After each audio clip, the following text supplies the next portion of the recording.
जय जगन्नाथ सांग माने आज शिखिबा सोरिष दिया छुई आलू भजा। किसी पात्र रे सोरिष अदा रसुण पियाज नहीं ता ग्राइंडिंग करदबा। तापरे अलगा गोटे पात्र रे पानी नहीं गरम हवा छाड़ीदबा। पानी फुटिले ताधरे हलदी पकेबा। तापर बटा होइतबा मसला को पकेबा ताकू फुटिया पाई छाड़ीदबा।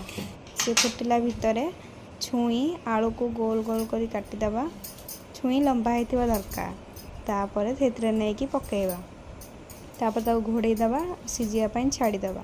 तापर अलगा पात्र रे सोरिष तेल गरम हो सारा पर से सोरिष पकेबा। से फुटिले कढ़ा होइथिबा बा सिजा होइथिबा छुई आलू भजा को सेतरे पकई भाजी नाबा जो पर्यंत से टिके भलसे भजा न हो जाइए।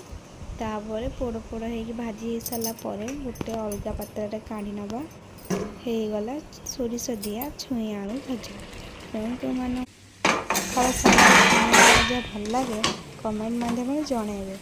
रोजी जय जगन्नाथ।